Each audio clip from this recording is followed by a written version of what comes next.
Hi, I'm Ken Collins with Results for You, your trusted construction leadership coach. Thank you for joining me on column number 1, People First, of my foundational leadership approach to doing business. I strongly believe over the course of the years, it's been my experience that in order to grow the business, you need to dedicate yourself to growing the leadership, the owner, and the employees within the company. If you grow your people, you'll grow the business and increase and raise your overall leadership lid. What do I mean by leadership lid? There have been studies that have been done that have confirmed that if you want to operate your business on a scale 1 to 10, 10 being high, at a 9 or an 8, the business will never outperform the leadership capabilities within that business. So in order to operate at a 9 or an 8 level, the leadership employee base has to rate an 8 or a 9. In other words, if the leadership lid within the company is at a 6, statistics have shown and history has shown that a business will never outperform that leadership lid. So in order to improve the business, you need to improve the people. And so how do we raise the leadership lid within an organization?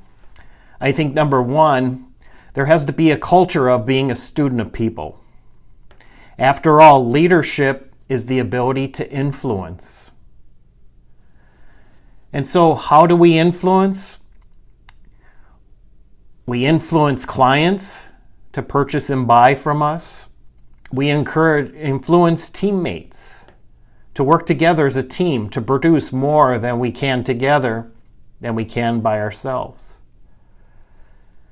And so when we talk about the most impactful way to improve your business in the construction industry that is littered with task-orientated people who are very good with structure and outlines and specifications and deadlines and delivery dates and very task-orientated, we often find ourselves in our businesses wondering, well, where do we get our soft skill? Where do we get our interpersonal skills from? And how can we train our people to deliver those goods? Well, by being a student of people, if you could better balance your culture to be a student of people, in turn, strengthening the ability to influence, what could your leadership lid move up to? And so I've often said that, and you hear this within our teams, whether it's in the field or in the office, that, it's the generations, it's a real tough thing. Well, we've all been there, including you and I. And I can remember my generation, me and my buddies as teenagers, we were viewed as misguided, not very driven, even lazy at times. And I think every generation's viewed like that coming out of the teen years. I don't think it's so much generational, and that's a whole nother subject, but what I do know is that human behavior traits are tried and true no matter what generation.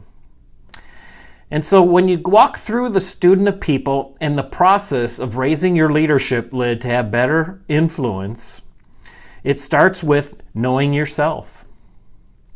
What makes me tick? How do I interact with others? What are my strengths and how can I leverage those in the company? What are my shortcomings and who should I surround myself around with to help me elevate my game? The next piece of that, being a student of people, is not only knowing yourself, but valuing the uniqueness of others. Boy, there's a whole lot of judgment and diversity out there today. But what if we were able to better influence personality styles other than our own? And then not only be able to influence those personality styles and widen our ability to lead, but also understand personality styles that could be very complementary to us and help us achieving individual, departmental, and company goals. And learn to value that.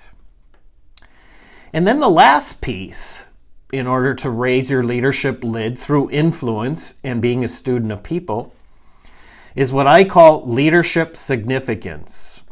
and that is your ability to influence, interact, and collaborate with all different personality styles that will allow you to build a legacy better internally and help with knowledge transfer and coaching individual employees and your contribution to the organization by building your coaching tree within the organizational talent of the forest of talent.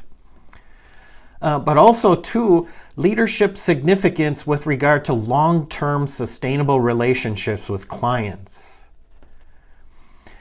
We all pretty much like ourselves, and therefore have a greater ability to interact with those who are very much like us and like-minded. But what if we could learn how to not change but adapt to the different personality styles? What could be the breadth of our overall leadership capabilities? And then more importantly, what kind of impact could that have on our organizations? I'll tell you this. I have learned through experience over the years that to produce more profit, the only sustainable way is to put people first. Thank you for joining me. If you'd like to learn more, click on the Contact Me below and submit your questions. I'd love to share and help you learn more about the People First approach, column number 1 of Foundational Leadership. Thank you.